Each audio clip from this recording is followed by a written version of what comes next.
Tidak bisa tidak, publik kental memaknai penangkapan dan penetapan BW sebagai tersangka oleh Mabes Polri ini tidak terlepas dari penetapan tersangka Komjen Polisi Budi Gunawan sebagai tersangka oleh KPK. Budi ditetapkan sebagai tersangka pada hari Selasa 13 Januari 2015. Sedangkan laporan yang membuat BW ditangkap terjadi pada tanggal 15 Januari 2015 atau 2 hari setelah penetapan Budi Gunawan sebagai tersangka. Pemberantasan korupsi tidak bisa dibungkam. Pemberantasan korupsi tidak bisa ditaklukkan hanya dengan cara-cara mengkriminalisasi. Karena saya yakin kasus saya ini diada-adakan karena saya telah menjalankan kewenangan saya sebagai penegak hukum untuk menyatakan seseorang sebagai tersangka. Saya siap menghadapi proses hukum selanjutnya. Itu mungkin pernyataan yang ingin saya kemukakan. Poin yang lainnya ada 3 hal. Saya memohon dukungan publik untuk tetap konsisten pada program pemberantasan korupsi.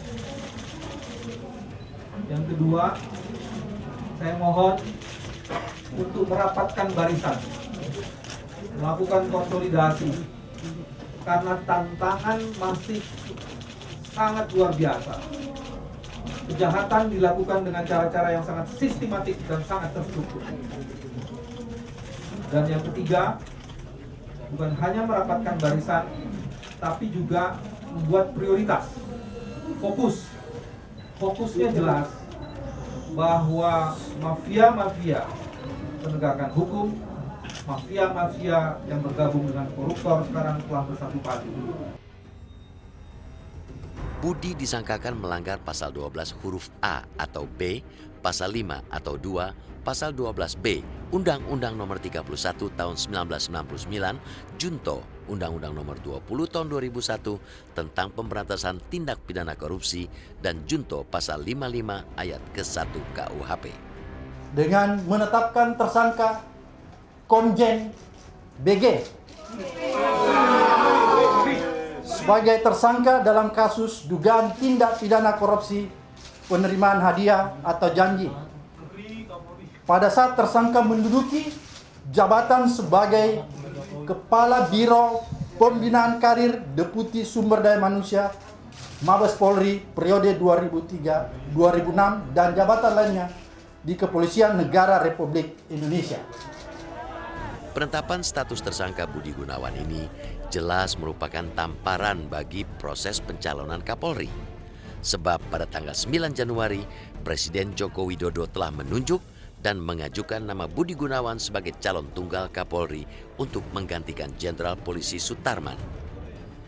Menunda pengangkatan sebagai Kepala Kepolisian Negara Republik Indonesia. Jadi menunda, bukan membatalkan. Komitmen dari Budi Gunawan dijadikan tersangka terkait dugaan penerimaan hadiah yang dilakukan sejak mantan ajudan Megawati Soekarno Putri ketika Megawati Soekarno Putri menjadi presiden dan menjabat Kepala Biro Pembinaan Karir Deputi Sumber Daya Manusia pada kurun waktu tahun 2003 hingga 2006 serta jabatan lainnya di Mabes Polri. Meski begitu, seiring dengan tidak adanya pencabutan pencalonan oleh Presiden, Budi Gunawan tetap menjalani proses fit and proper test di Komisi 3 DPR pada tanggal 14 Januari 2015. Dalam kesempatan ini, Budi Gunawan juga membantah sangkaan KPK yang dituduhkan kepada dirinya. Dan jelas perlu saya sampaikan penjelasan klarifikasi sebagai berikut. Kembang tentang rekening gendut yang melibatkan beberapa Pati Polri, yang salah satunya mengarah kepada nama saya. Dapat saya jelaskan bahwa khusus untuk yang menyangkut diri saya, bahwa benar pada rekening saya terdapat beberapa transaksi keuangan, di mana semua transaksi itu terkait dengan kegiatan bisnis keluarga yang melibatkan pihak. Jadi melibatkan pihak ketiga selaku kreditur. Yang menjadi pertanyaan menggelitik adalah, masih bisakah kasus kesaksian palsu di bawah sumpah ini diangkat kembali ke permukaan?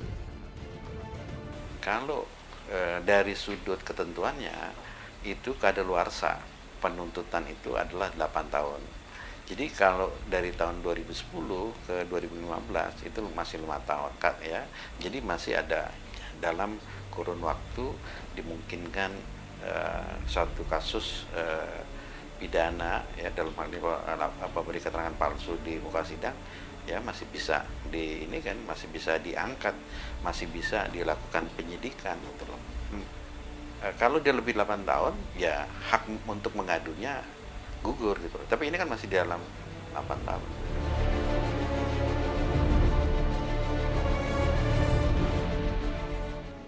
Penegakan hukum tidak seharusnya dicampur aduk dengan kepentingan politik maupun kepentingan kelompok manapun.